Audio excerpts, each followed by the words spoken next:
Welcome, yes, for all the Discorders on our speaking session of Discord for FinalSpark. We are very happy to see so numerous members in the audience, and we'll try to answer all your questions today. So we are sitting in Switzerland. I have around the table three other members. We have Valentine, who is one of our intern, and we have Flora, who is our neurobiologist. We have Jean-Marc, I would say, who is the main engineer of FinalSpark. And we have also, sitting in the UK, Ewelina. Hello, everyone. Hello, Ewelina. And sitting in Netherlands, Daniel. Yes, hello, everybody. So we'll try to do this informally and take your questions and try to answer them. Most of the important questions are very hard to answer. We may not have the answer, and it's normal. So we'll try to do our best. At the same time, I must also mention that we have the so-called butterfly demonstration, which is running now. So Valentine is going to post soon the link to this online demonstration. So this is live right now. That means if you connect on this system, you will be able to pilot somehow the flight of a butterfly with a collaboration between Daniel and Jean-Marc. And this butterfly is actually controlled by our brain organoids sitting here in Switzerland. Okay, so this is real neurons talking with you. So, and since we have also brain here talking with you, we are happy to try to answer any of your questions. I don't know if you want to add something, Ewelina or Daniel. No, for now I'm fine. Yes, all good. We are looking forward for the questions. Okay. Before, what's your next major milestone for FinalSpark? So what's the next major milestone for FinalSpark? Well, it's training, it's learning. You know, in the brain organoid, these neurons are connected randomly. So if we input something, we'll get output which are random. And you don't want this, okay? Which you want is a useful output. And for this, you need to reconnect the neurons in a way that they do something useful. So this is called learning, and we're working on it. If you try to, yeah. He's asking how he can get started by his own in this field, in neurotech. He's a student and he would like more experience in this. How can you start in this field? Well, at this point in time, we're accepting interns from NeuroX, which is from the Swiss Federal Institute of Technology in Switzerland. There is a number of papers, important papers, which have already been posted in the past on the Discord server that you can find in the general question section of Discord, and I recommend that you read them so that will get you started at least.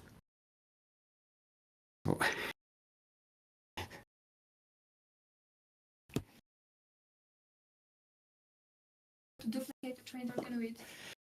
So, a question from John. Do you have any ideas for how to duplicate a trained organoid so that all training data isn't lost with the death of an organoid, which is an excellent question. And, well, we don't know precisely how we are going to achieve this, but we know we have to achieve it, okay? So we guess that we can have parallel training of several organoids, or maybe one organoid training another one.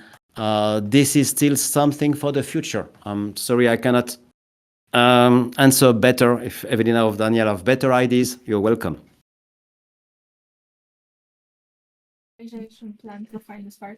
So, Ulrich, what is the commercialization plan for FinalSpark? Would you sell to NVIDIA or launch fabrication and scale on your own? So the initial idea is that we create our own server and make it available for computation. Okay. So we do not intend to sell to NVIDIA. NVIDIA could be a potential investor. Several butterflies together and work on their interactions. And several butterflies in one simulation. So, Oli, have you tried to run several butterflies in one simulation and detect them anomaly interaction between them? No, we have not tried to do this. Would be cool. Yes, then yes, would be cool.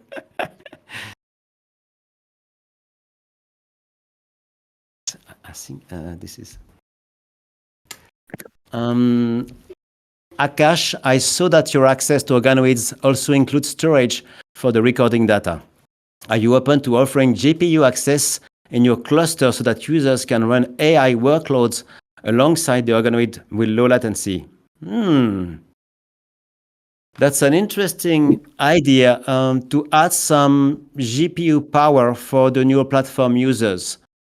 I mean, yes, we never had. So you should know that right now, the brain organoids that you see, and by the way, you can see the activity, live activity on FinalSpark.com of our organoids. And some people and universities in particular have access to this brain organoid to run experiments. And that's right, that if they request to have GPU access, we could also add this with the benefit of low latency, as you mentioned. So. Are there ethical concerns with training on real neurons? So, Picloric, are there ethical concerns with training on real neurons and how will they be tackled? So, Ewelina, maybe you want to answer about ethical questions? Yeah, sure. So actually, we get a lot of questions about ethics, and we are not experts on this. So that's why we got in touch with philosophers who are more suitable to judge this. And we are actually discussing with one professor from England who is maybe going to do a study about this, some research on how people perceive, how people look at this kind of research. And there is a lot of questions about possible consciousness, for example, because we are using human neurons. So some people imagine that we can somehow recreate what is in our heads. And there are also a lot of questions about how we get the cells. So these questions are much easier because we don't have to kill anyone to get these neurons. We get them from human skin. But there are still questions on how we get them, who are, for example, from whom is the genetics. And yes, there are a lot of very interesting questions, like in every field, in every new field, especially if it's involving biology. There is always a lot of questions people have. So we are actually working on this, on how to answer them. So, Luigi, how do you position yourselves in relation to the biocomputer developed by Cortical Labs? So, well, first, with the Cortical Lab, we say one thing, okay? We are not sharing a cake when you think about biocomputing with Cortical Lab. What we are doing with Cortical Labs is that we are cooking a cake together. I mean, the field of biocomputing is so new that actually we are happy to see numerous actors coming in.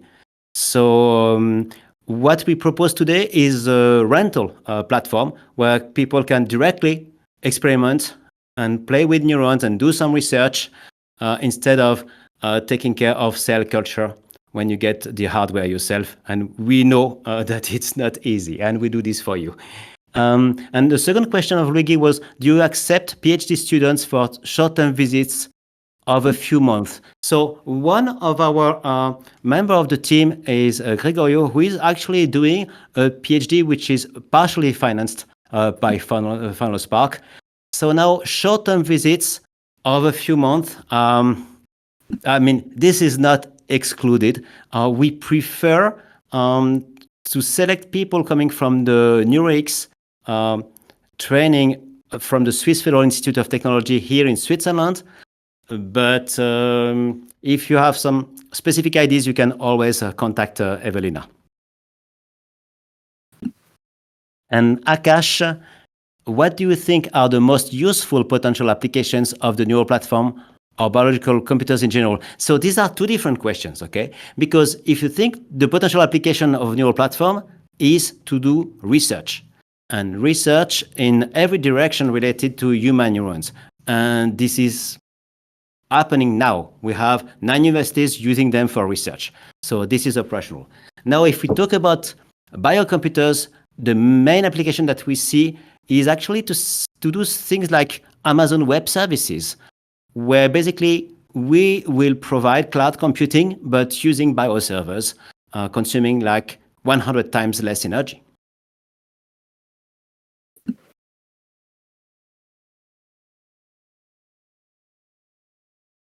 So Ulrich, is the production of brain organoids more efficient than silicon chips now or in the future?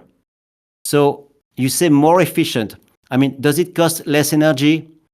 Probably yes, because they just multiply by themselves. I mean, the neural cells. At this point, we're very confident. If brain organoids were to be used at scale, would it be better for the environment? If you think about the power consumption, yes, it's going to be better for the environment. Now, there is something else. When you have a chip, you cannot bury them in the ground. It's not going to help Earth, you know. But if you have a dead nervous tissue, you can bury it in the ground, and it will be good actually for Earth. So I think on both sides, energy and renewal, it's better to have brain organoids. Barry, is there a way for me to get involved in this field of study by myself here in Australia or get involved with FinalSpark from overseas? So being involved from any distance is okay, no problem at all, okay? If you have a very good idea or good project that you think can be run on our neural platform, we offer free access to selected projects. So yes, it is absolutely possible. And for this, Ewelina, again, is your go-to person. What are the main hurdles in the tech right now? Like scaling the brain organoids? Yes. Brain organoids lifetimes? Yes. Brain organoids interface bandwidth? Yeah. Yes, I would say if I think about the number of electrodes, not enough channels in the MEA. Yes, you're right. And how long do you estimate it will take to solve this issue? So we bet about 10 years to have something really useful when you can run some generative AI on a biocomputer server.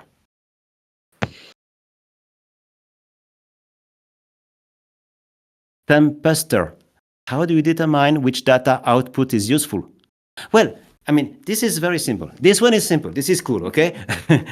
At least one cool. Okay? Because when you're training on artificial neural networks, okay, it's very simple. If you decrease the loss, then it's useful. It gets better, okay? So the definition of useful is how much is this close the output to what you want to have, okay?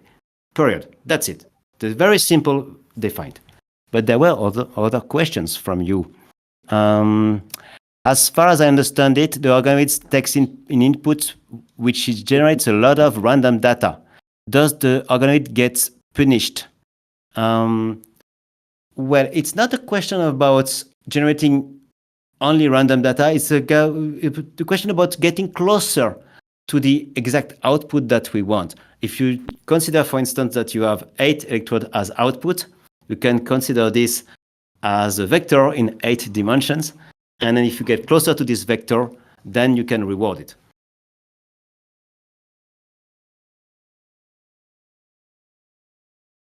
And Akash, are there plans to induce specific neural structure in the organoid?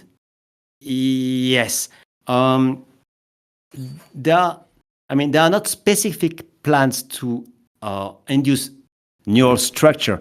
What we want is to have some capabilities to get closer to the output that we want. So if the way to do this is to induce neural structures, we'll do it, okay? But by itself, this is not a main objective.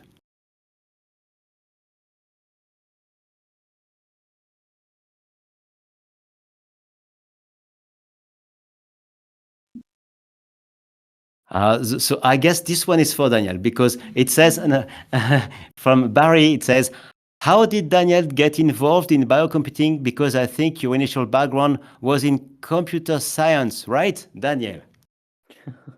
Yes, I mean, originally it was software engineering, but I went into like brain-computer interfacing at some point, and also did my master's afterwards in neuroscience. And I think how I not ended up, but how I ended up at FinalSpark was basically because I think because I was in Geneva working at the Blue Brain project as well, and because it was interesting, and I knew Martin. That was it, right? So it was like really luck, most of it, I would say. Cipher code. I use hydrogen as a transistor in my PhD CPU. I own the patent. Can we work together to make it real? So hydrogen as a transistor. I don't see obvious match with what we are doing. What is sure is that you are also working towards unconventional computing. So this is something we have in common, okay? For the rest, I don't see an obvious match.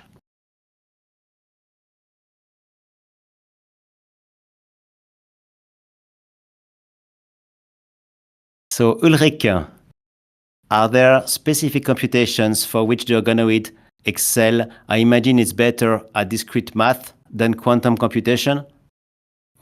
Are error rates a major discussion in computational efficiency, the same way they are for other computation methodology? What we can say is specific computations for which organoids are not going to be good at, okay? So if you think about the latency of a neuron, so action potential is going to take about 2 to 3 milliseconds, okay? So this is always the lower bound of what you can achieve, okay? So big number crunching is not going to be a good way to use brain organoid, okay? It's more about integration of a big amount of data and getting some output at low bandwidth. That would be my main bet. Akash. So I see that it's always the same people who are asking questions. So the authors, don't be shy. So are there commonalities between the groups using the neural platform for research, for example, disease modeling, brain-computer interface, basic science? So I would say we give free access to those people working on training algorithms, okay? So this is the main commonality between all those people. However, if you want to perform training, there are so many ways to work on this. And so we discuss every few months with each group and try to see where they are standing. And I can tell you, they all have different approaches. Tempester.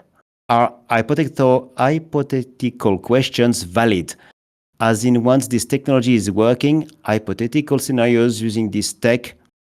For example, would a virus for an organoid be a physical thing or some form of dangerous output that put the organoid in danger? So, Ewelina, you are the neurobiologist. So, would a virus put our organoid in danger? Well, this is a hard question because sometimes actually use virus to modify cells, so it doesn't have to be always harmful. But generally, let's say we don't want any uncontrolled access of virus or bacteria or any actually pathogen into the cells, because if it's just contamination which is out of control, then of course it could be harmful.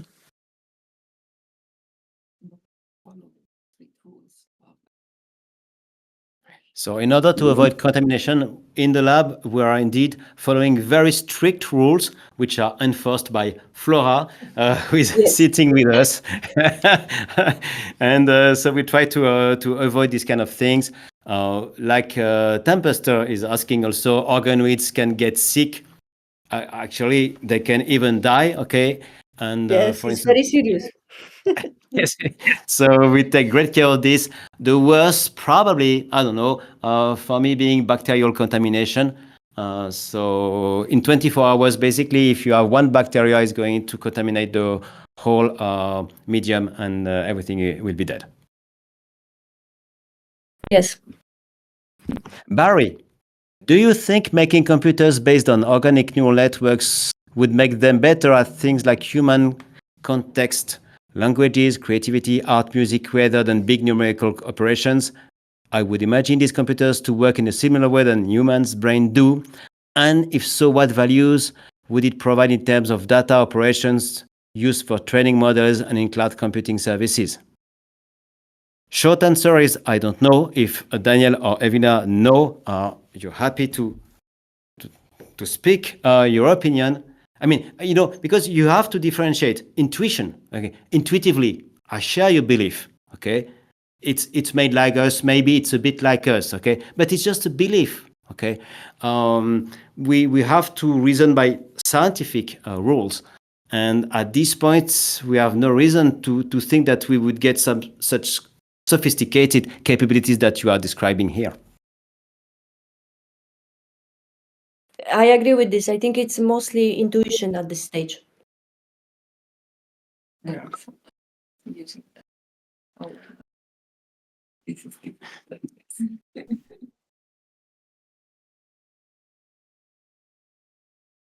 What are the advantages? So from will not, okay. What are the advantages to biocomputers over silicon computers? I know the electricity cost is lower, but is there something else? So will not, I will tell you that I'm convinced there is something else way more important than electricity consumption. I'm convinced, but I don't know it.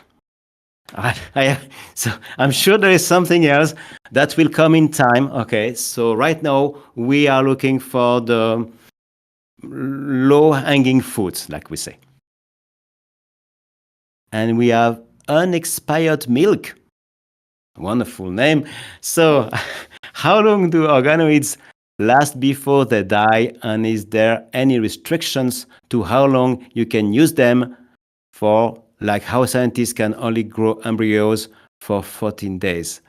So there is a lot of variability, I tell you. Sometimes we have 1 day of lifetime. Sometimes we have 190 days, okay, which is our record, okay. So typically I would say between, I don't know, 7 and 15 days, okay. It's still living, okay, but sometimes it's better to replace them because we don't want only activity, we want reactivity. That means that if we stimulate, we want elicited responses. And for this, you need a quite high level of activity. I just remind you that we have the brain organoid demonstration with the butterfly running. So right now, it's available for you to test. So John is asking, I have access to a BSL2 lab in Cambridge and would love to contribute to the organoid computing research. Right now, I'm using a do-it-yourself MEA on recording stimulation setup with most neurons to get familiar with the tech, but can't afford to grow brain organoids. Are there any low-cost ways I could contribute to the field as a researcher? I think it's for you, Ewelina. Yes. So first of all, you can use a neural platform remotely. So if you want to contribute in the research, you can either apply for free access, or if you have funding, you can also rent a neural platform. So I think that's the best way if you want to try to do some experiments on our neurospheres. So we welcome you to contact us. you can send us an email. And you will find the email of Ewelina on our website. Yes, I so have- you are very welcome to ask questions about this. And I have Yanis. Do you have a marketing plan or anything similar to attract investors or communicate what you are doing to the public, apart from your recent TEDx talk? Okay, so thanks for citing this TEDx, which is, I mean, this is not really not easy to do such a thing. So, do we have plans for communication? So, well, actually, this Discord speaking session is part of the communication. Okay, so at this point, I would say that most of the communication is done by people writing articles and videos and journalists, and we have people coming here and filming us. So I would say 1 year ago we were trying to communicate. Now we are just answering to requests, and we spend the rest of the time working on the science, which I think is way better. So there is no very active plan to communicate more than at least be reactive to the request of journalists. Tempester, do you have any methodology planned for replicating an already established organoid, either through cloning or some other new unheard of method? So no, we don't have such methodology yet. We agree that it's required to have a continuity of service if you provide a server. So this is part of our plan to develop this. You're right, it's important.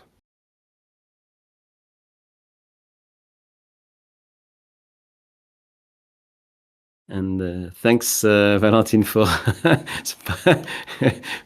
posting the TEDx. Whoa.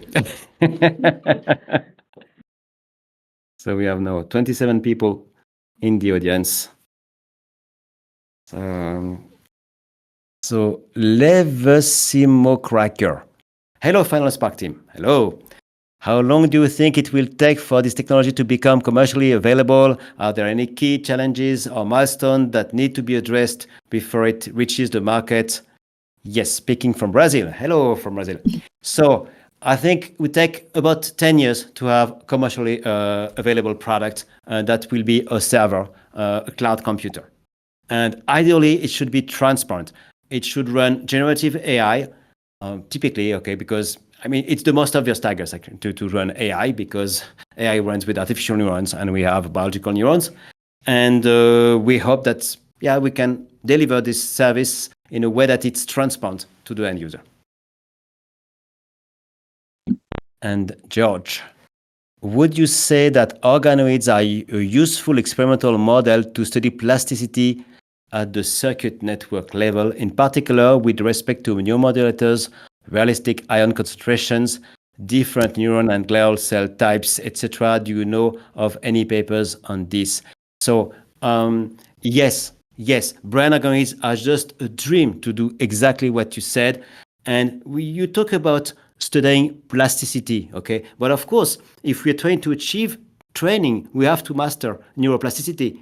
And yes, for the neuromodulators, you will find the Frontiers paper that Valentin has posted earlier in the chat that we have described a system to uncage dopamine. That means really to have a closed loop reward system based on dopamine rewards. So yeah, this is just a perfect platform for all of this. You're right, yes. So Tempester, is it possible to have an immortal organoid in an ideal scenario? So, Ewelina, immortal organoid. Immortal. Oh, Yeah, I please. don't think so, to be honest, because it's a biological tissue, so maybe it can live very, very long, but forever for sure not. That's at least the opinion mine. I think a living cells can never live forever. So the only alternate would be to have constantly a number of neural stem cells inside yes, the brain proliferating, organoid. yes. Okay, yeah, to redo them. So and if you look on our website, you will see, I think, an immunofluorescence picture that we made that shows that in our brain organoids, we have actually neural stem cells, and therefore we have the potentiality to grow new neurons. So they are not immortal, but the brain organoid maybe can have an extended lifetime because of this. Okay, this is just projections of what could be done, okay? Turbo. More of a general question. Do the organoids need downtime or sleep? And if so, does this impact performance? This is such an important question that you're asking, okay? So, short answer, as all important questions, normally we don't know. So, but we believe indeed that we should have a cycle, typically a 24-hour cycle, and there are ways maybe to induce this effect that we've been discussing here. I think we will certainly come to create such cycle in the future. Yes. Amir, how would you imagine achieving explainable AI, non-black box AGI with neural organoids for reliable or reproducible compute? How would you imagine? I mean, you want to have explainable. I would say so. Let me say this is a personal opinion. Okay, it's not about science. Okay, it's personal opinion. I'll take this one. Okay, and if you want to restrict the things you do to the things you understand, you're indeed restricting yourself. Okay, and one of the big progresses of AI has been giving up on understanding everything always, even on fully understandable artificial systems. Okay, so why on earth would I put this constraint again on us on things which are known to be extremely complex, like biological systems? Okay, it doesn't mean that doing what we do can help to understand, but it may not be a major objective at the beginning. And if you have things to add to this, Daniel or Ewelina, feel free.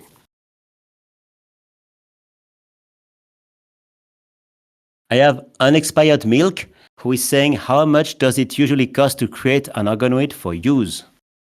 Whoa, I'm not sure we made a computation. I would say order of magnitude, a few hundred of Swiss francs, let's say a few hundreds of dollars, would be my best bet for one brain organoid.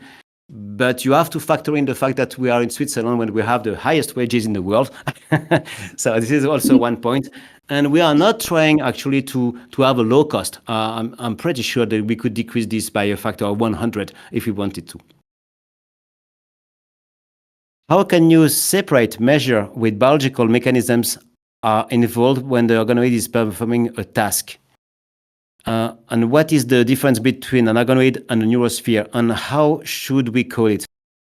So for the first question, how we can separate with biological... So you say that we may be confused when we are looking at the output of this brain organoids between the actually useful output and the I would say a bit biologically randomized output of the brain organoid. And that's right, there is confusion between both, okay? And one of the answer, and probably the best answer actually, is signal processing, okay? And signal processing can be done with a lot of things. There are mathematical tools, and I would say, to some extent, artificial neural networks is also a very good signal processing approach. And this is typically what we are using, and many others are using to try to filter out from the output what is useful. And now, your question about the difference between organoid and a sphere and a neurosphere, okay?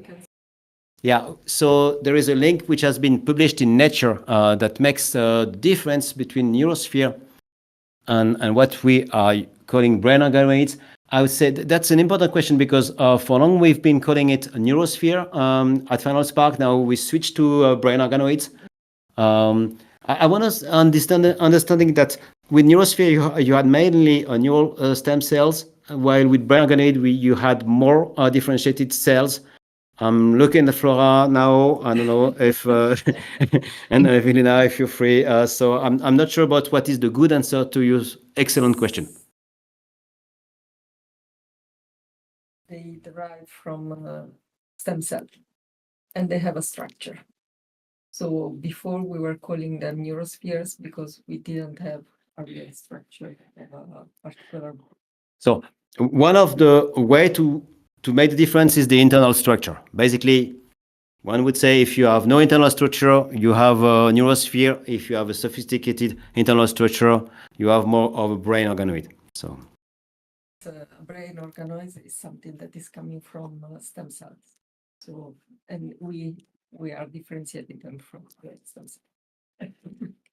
Ulrich, why not scale now, given the computation energy efficiency? What is the boundary preventing brain organoids from not being used for all LLM, for instance, given their challenge is scaling computation? So why not scale now, given the computation energy efficiency? Because at this point, they are perfectly useless because we don't control the output for a given input. So we can scale it, you're right, okay, technically. And we will have way more neurons in a brain organoid. But it's not going to be more useful. We have to do things in the right order. Master the training and then scale, and not the opposite, okay? If you scale, you have also to master something else, which we have not discussed so far, which is vascularization. Because at this point in time, if you have too big organoids, they will die at the center. So this is, and only then, once it's scaled, once we master training, we will think about going LLM, for instance. John, it would appear that brain organoids are able to learn with much less training data than a neural network of the same size simulated on silicon transistors. Why do you think this is, if you believe this is true? First, I don't know if it's true. There are very few works which has been done on this. I would say there is the work of Cortical Lab, which is going into exactly this direction, John, as you mentioned.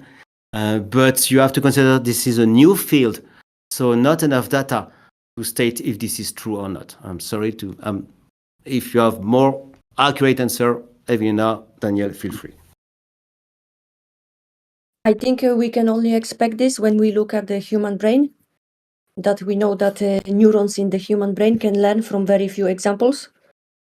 So that's maybe the only argument why we hope that neurons in vitro also will learn from few examples.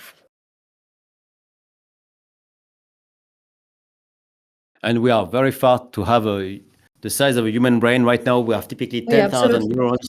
Okay, which is very small compared to 100 billion of neurons that we have normally, I would say, in our brain. So, and I'm sure all the people here are over 100 billion neurons easily. So I'm curious. Hello, did you figure out why the organoids become active when you enter the room? So I'm curious. I love this question. So just to be accurate, it's not about entering the room. That's not enough, okay? It's about opening the incubator, okay? And we have many assumptions, but these are only assumptions that we don't have clear definitive answer. No. And maybe we should work again on this. Turbo, all of the organoid research I have seen involves an organoid communication with a computer. Has there been any experiments with allowing a trained organoid to interact with another trained organoid? Perhaps your butterfly simulation could be a multiplayer experience. Whoa. So first, in your question, you assume the existence of trained organoid. This I'm not aware that it exists. So, and now you're going even further by interacting two trained organoids. So there is no answer based on the science today. However, there is one thing that we do quite a lot is to put two organoids in connection together. And if you go on our website, you will see, if you look carefully, that we have some brain organoids which are connected, and they're connecting and they interact one with each other in a matter of 1 week or 2 weeks. So now, could that be used for butterfly simulation? For a multiplayer experience? I don't know, Daniel, if you want to make a multiplayer version of the butterfly.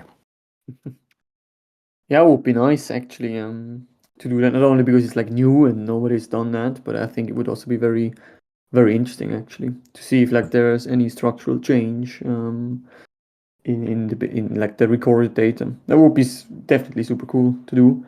But in terms of experimental design, yeah, questionable. Like, what's the usefulness at this stage?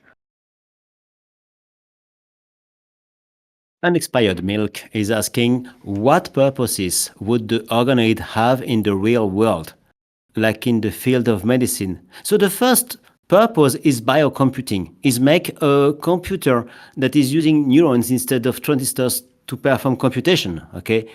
Now, there may be other applications. For instance, in the field of medicine, this is not the main target that we have, but we are always looking at side results that could be useful. George, I saw the article and the engaging dopamine system is a great piece of engineering. Thank you, George.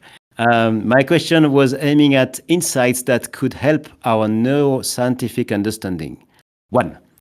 Previous studies on plasticity in cell cultures often suffered from unrealistic setups. The famous Bai and Bu STDP paper has calcium levels that wouldn't be found in real brains.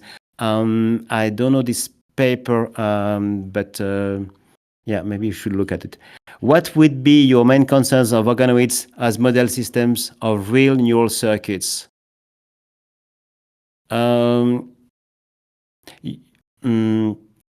So, well, the thing is that if you are able to keep your brain organoid living for extended period of time, I would say that you have a realistic setup, okay? Because you are creating basically artificially homeostasis, which is a good indication that you are in the typical range, I would say, of working of nervous tissue. This is I would say, my main answer for this. And for the second point, while dopamine is an easy way to get desired plasticity, we observe lots of plasticity without dopamine. Are there any plans, efforts to use organoids to understand activity-dependent plasticity without the effect of neuromodulators? So many observations and many good things in what you are saying, George, okay? First, you say dopamine is an easy way to get desired plasticity. It's not that easy, or we're not that good because we are having a hard time to master plasticity using dopamine. So one thing, okay? But you are right also that we can get some level of plasticity without dopamine. I mean, it may be indeed right. So now you ask the question about understanding activity-dependent plasticity. So if the question is about understanding, I would say we are a company, okay? We are less about understanding than making work, okay? So if it works, that's okay. So if we have to understand to make it work, that's okay also. But the primary purpose is to make it work, okay? Activity-dependent plasticity would be something, for instance, when we learn using electrical stimulation, and yes, we also do this. Actually, we combine electrical stimulations plus neuromodulators, so simultaneously.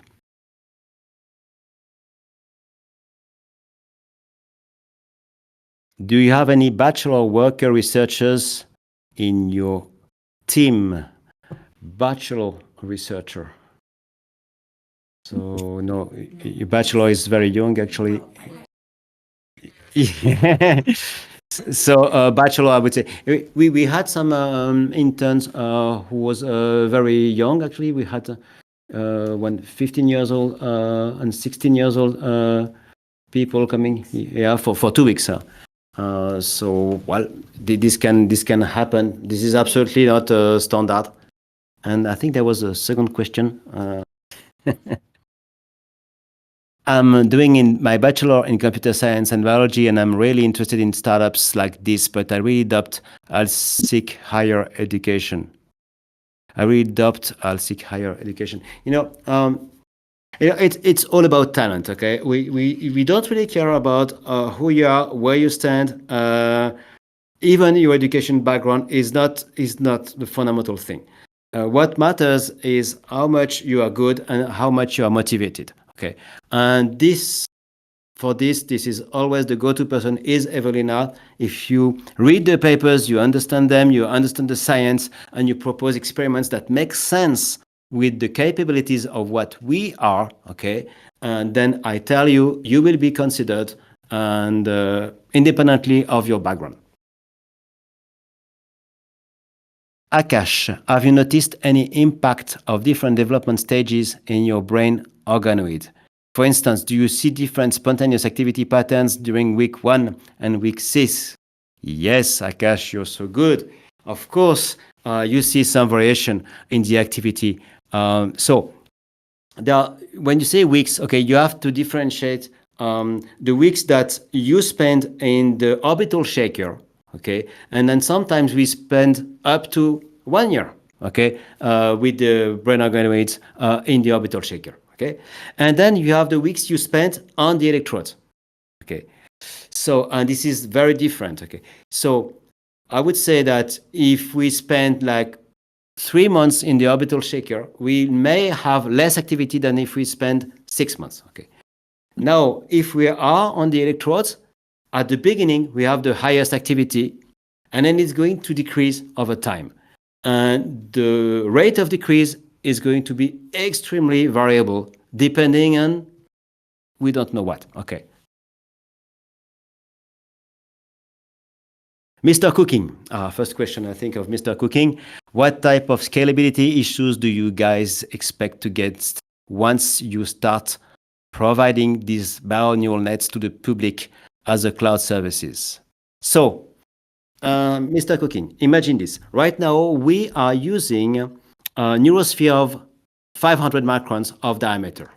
The goal to have a good service is to have a nervous tissue of 10 centimeters high by 100 meters in both directions. So you can imagine that the scalability issues that we are going to have here are quite huge, okay? Nothing impossible, okay? It's about microfluidics, it's about electrodes, but we have to think things in a totally different scale and manner when we'll scale to a factory, actually. And we'll do it. Tempester.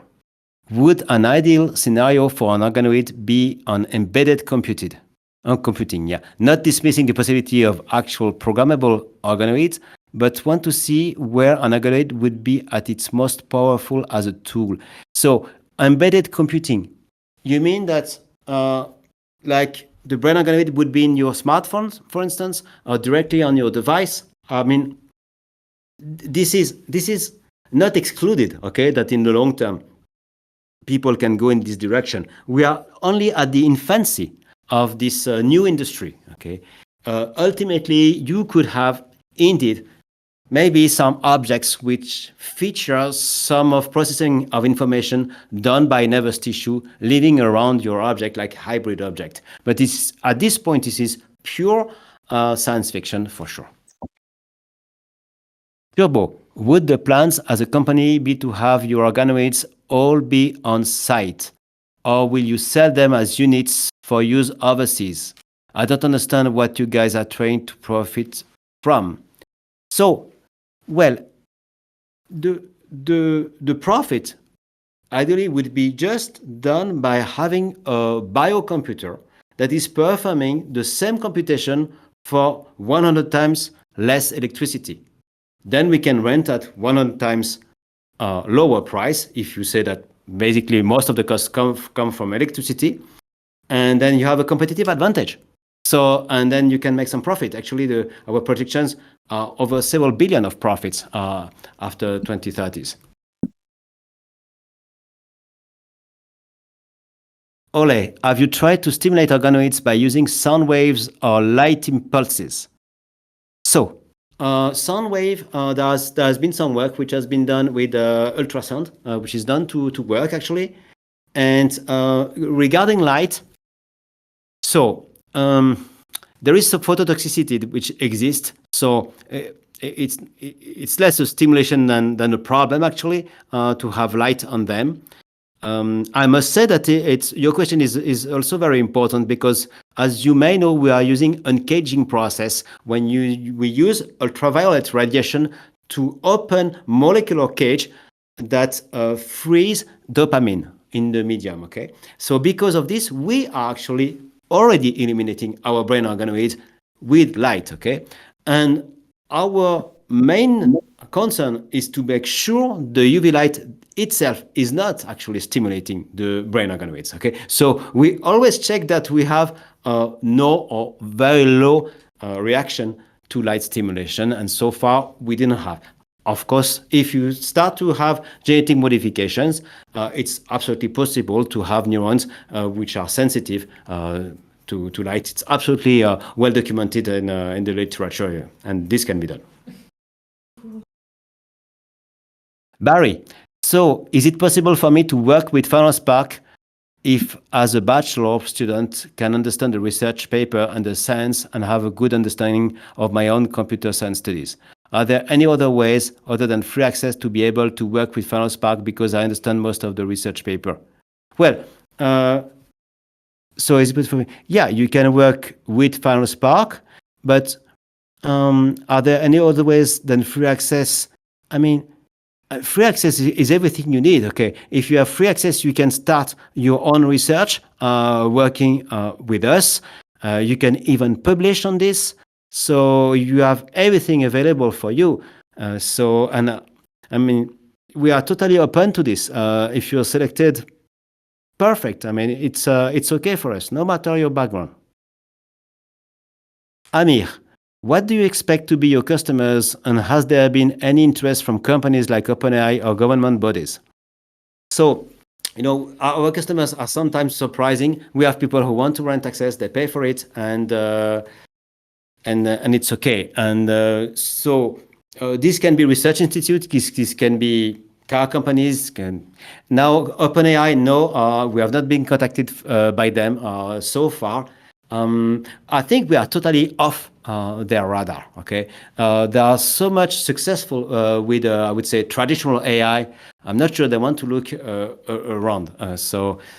But we are open to all people coming to us, and there is a large variety of people. I'm not even mentioning all the artists in the field of music and graphical arts, which are also very excited to work with our brain organoids. And you should know that some source code has been posted here on Discord that enables people to read the activity in real time coming from the brain organoids, so they can create their own animation or whatever effect, graphical or music, entirely for free. If there is a deadline to apply, work with us. No, there is no deadline, Barry, to apply to work with us. Just at any time, you can find the email of Ewelina on our website. I don't know if, Ewelina, you want to say anything about people who want to apply? No, because I think it's just, well, the most important is the quality of the ideas. So, and it's very, very different from well, we get very different requests sometimes. But the best way is just to send an email, and you will get a guidance of everything what you have to do if you want to apply. Okay, I'm just reminding people that we have our fantastic butterfly demonstration that is running right now on butterfly.finalspark.com. You can click here and play with our organoid sitting here just in Switzerland, just below one floor below where we're sitting, and you can interact with them. So please have fun, just do it. It will be for a very limited time. And basically only users of Discord like you know about this. So, so there was Tom Pester who is asking, does temperature of the medium affect performance of the organoid? And that's a very good question, okay? And it's a hot topic for us. We've been testing several temperatures, like, 36, 35 degrees.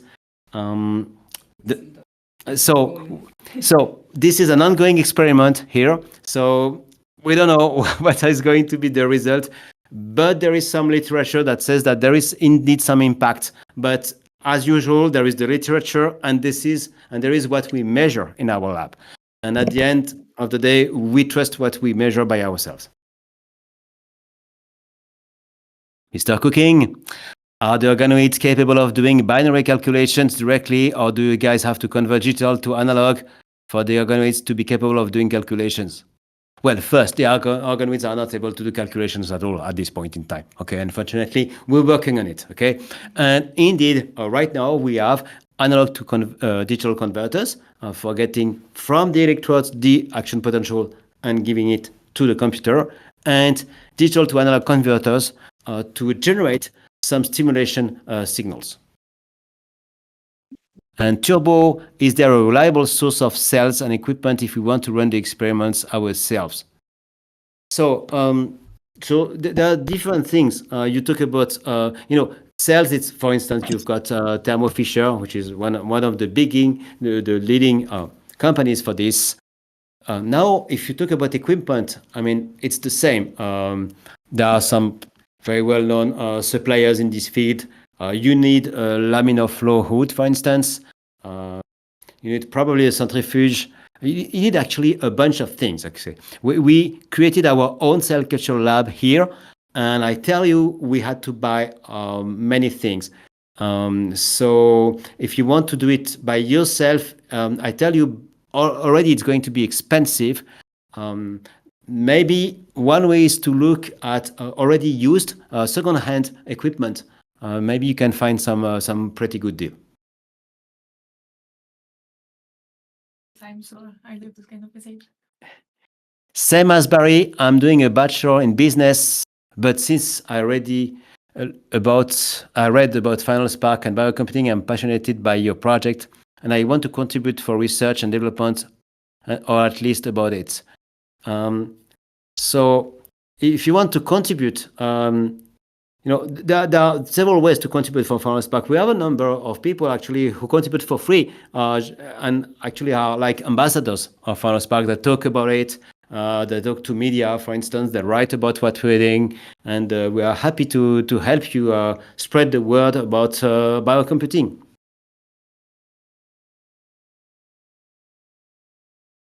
And Paula, hello, I am very interested in your opinion about AI recently crossing the so-called red line after learning to replicate itself without human assistance, and what this could mean for your research in the future.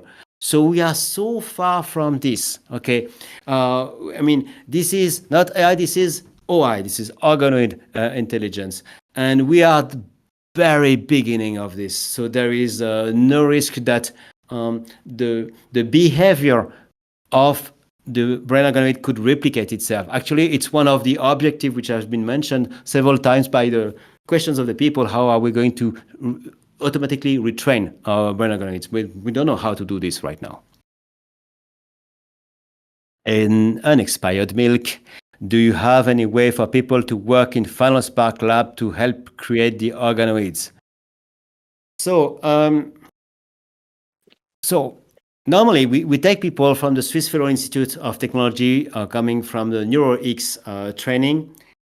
So this is the policy that we have so far, because honestly, we had so many candidates.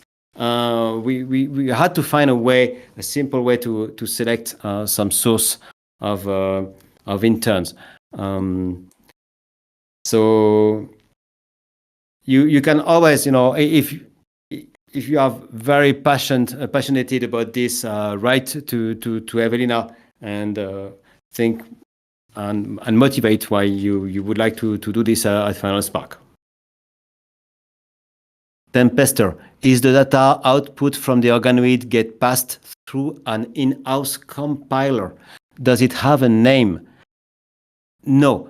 No. First, when you talk about compiler, basically we are talking about a system which is able to translate source code, okay, which is typically written in text for human beings, into assembly code, okay. And we are not doing this at all. We don't need this actually. What we want is that the brain organoid does the processing, okay? So it doesn't need a compiler at all.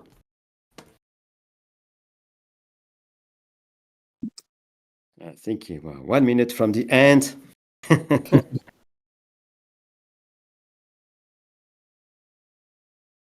Turbo, as they are basically brains, have you experimented with substances that are known to improve brain functions nootropics specifically. I want to compete with if you want to compete with existing computers, surely optimizing them at the biological level would be useful. So I don't know. I'm turning. So no nootropics. I don't know, Flora, Ewelina, if you know about it. So this is a question if we try to enhance the learning of neurons with some But with using some specifically nootropics or nootropics, I don't know what it is actually. so this would be to improve the learning. So it's like improve our learning and memory. But I think that at this stage we just try to try to understand the mechanism of learning in vitro. So we are not really playing with drugs which can improve cognition. We only play with the dopamine, but this is just a neurotransmitter which is naturally in the brain, and we believe such a substance is involved in learning, so it might be even necessary. But we don't play with the drugs which could improve memory or learning in humans. Indeed, actually, Wikipedia talks about tropics as chemical substances which purportedly improve cognitive functions such as attention, memory, wakefulness, and self-control.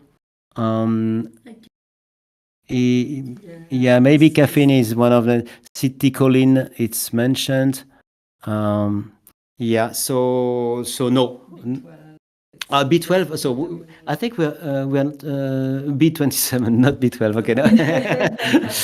No. So at this point, no, we have not been using this. I mean, why not? I mean, certainly, we have many degrees of freedom in this research, and this is also a problem, actually. Amir, thank you very much for you and your team's transparency here. How do you think Swiss culture and the ecosystem in Switzerland compares to other countries, and how that affects your team's approach or dynamics?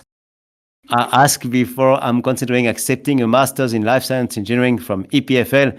Yes, so Valentine is very happy. So she's raising hands.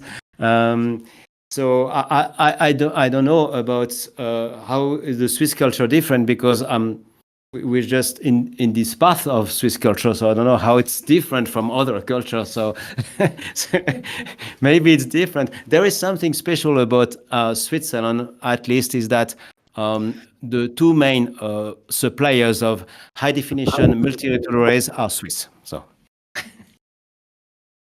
uninspired milk does OI, so organoid intelligence, learn easier and faster than AI, or they're both similar in learning techniques? We don't know, because nobody really masters the art of training organoids right now. So, and Timester, wait, the organoids just give out instructions. Wait, the organoids just give out instructions. Wait, the organoids are giving out instructions? No. The organoids don't give instructions.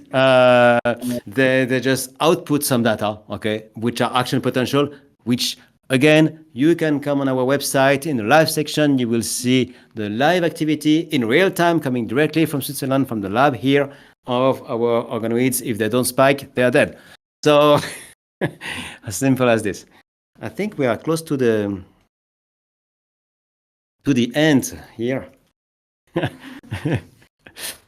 Can the organoid get sad? So, I mean, this is, you are associating some high-level cognitive mapping on something which is like 10,000 neurons, like it's a larva of a flea, for instance, which 10,000 neurons, it's nothing, okay? So I don't think it makes sense for our organoids to be sad.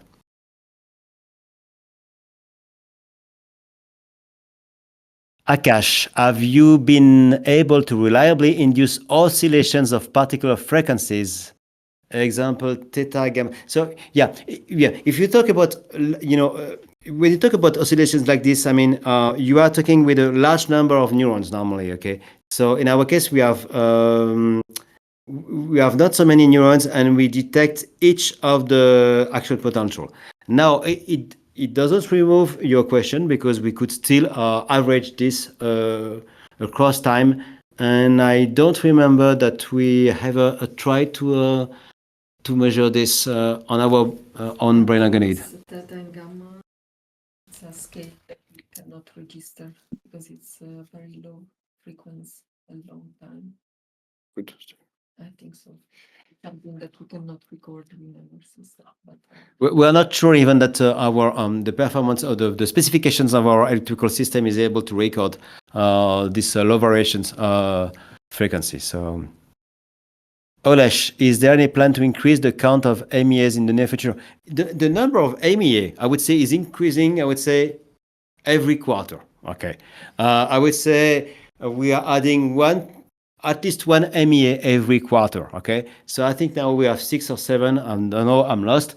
And the reason we are adding multi-electrode arrays to our system is simply because we are more and more users, and we are going to scale this up and even increase the frequency, the rate of scaling up, if that goes like this. So I think we're done, and thanks for all the questions today. I don't know, Danielle or Ewelina, if you want to add something. Thank you very much, everyone, for coming. It was really great to listen all these questions. And if you have any remaining questions, remember you can always contact us by email. Yes, basically, same from my side. Very, very interesting questions. Yes, thank you very much for you, Daniel and Ewelina, also to come here on stage to answer some of these questions. Thanks also to Florent and Valentine, who have been assisting me during all this session, and we're happy to do this again in the future. And in the meantime, after we close this, don't forget you can still play with our fantastic butterfly system that will let you interact in live with our neurons sitting here in Switzerland. Goodbye, right. everyone. Goodbye, Thank you, everyone. everybody. Have a nice Thank you day. so much. Bye-bye.